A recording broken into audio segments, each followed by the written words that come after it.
ಜಯಂತಿ KPR ಕಂಡೆ.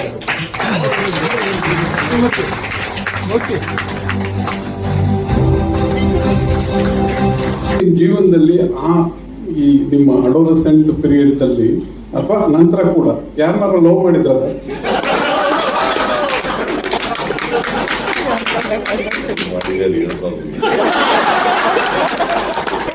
ಈ ನಿಮಿಷನೂ ಸುಮ್ಮನೆ ನನ್ನ ಕೈ ಬೈ ಅದು ಯಾವ ನಕ್ಷತ್ರದಲ್ಲಿ ಹುಟ್ಟುಬಿಟ್ಟ ಏನೋ ನೀನು ತೀಟೆ ನನ್ನ ಮಗನೇ.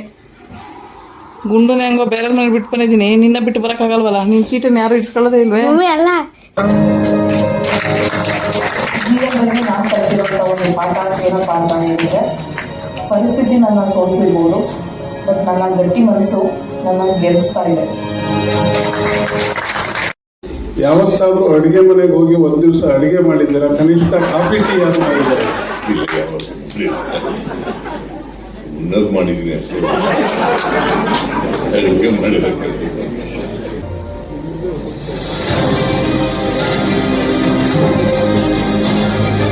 ಅದಾದ್ಮೇಲೆ ನಾನು ಸರ್ಜರಿ ಮಾಡಿಕೊಂಡು ನಾನು ಪರಿಪೂರ್ಣವಾಗಿ ಹೆಣ್ಣಾದೆ.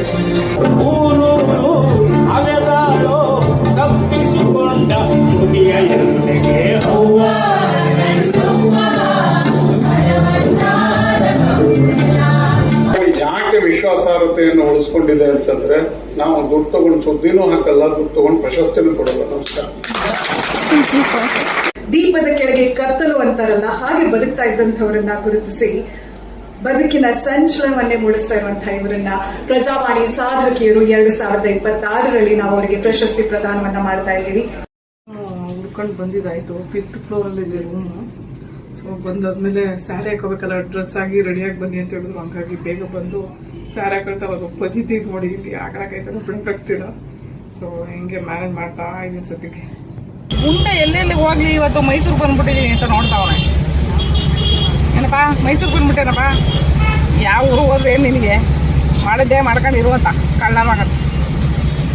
ಹೇಳ್ತೀನಿ, ಏನಾದ್ರು ಸುದ್ದಿ ಬಂದಿದ್ರೆ ಅದು ಸತ್ಯವ ಸುಳ್ಳು ಅಂತ ಗೊತ್ತಾಗೋದು ಪ್ರಜಾವಾಣಿಯಲ್ಲಿ ಗೊತ್ತಾಗುತ್ತೆ. ಪ್ರಜಾವಾಣಿಯಲ್ಲಿ ಬಂದ್ರೆ ಅದು ಸತ್ಯ. ಪೂರಿ ಥರ ನಡೆದ್ರೆ ಏನು ಮಾಡೋದು ಅಂತ ಭಯ ಆಗ್ಬಿಟ್ಟು ಇವಾಗ ಒಬ್ರು ಮನೇಲಿ ಬಿಡೋಣ ಅಂತ ಒಬ್ರು ಮೈಸೂರಲ್ಲಿ ಪರಿಚಯ. ಸೊ ಹಂಗಾಗಿ ಅವ್ರ ಹತ್ರ ಕರ್ಕೊಂಡು ಬರ್ತಾ ಇದ್ದೀನಿ. ಸೊ ಗುಂಡನ್ನ ಬಿಟ್ಬಿಟ್ಟು ನೆಕ್ಸ್ಟು ನಮ್ಮ ಜರ್ನಿ ಹೋಟೆಲ್ ಕಡೆಗೆ. ಓ ಈ ಗುಂಡು ಕರ್ಕೊಂಬಂದು ಬಿಸ್ತಲ್ಲಿ ಏನು ನನ್ನ ಮಗ ಎಲ್ಲೆಲ್ಲೋ ತೂರಿ ಬರ್ತಾವನು ಕಾರ್ ಒಳಗಡೆ ಅಂತೂ. ಯಾಕೆ ಹಿಂಗಾಡ್ತಿದ್ದೀಯ ಇವತ್ತು? ಏನಾಗೈತೆ ನಿಮಗೆ? ಎಲ್ಲಿ ಹೋಗ್ಲಿ ಏನು ಮಾಡಲಿ ಅಂತ ತೂರ್ತಾನೆ ಹೋಗತ್ತಾಗ ಯಾವ್ಯಾವ ಸಂದಿಲ್ಲ.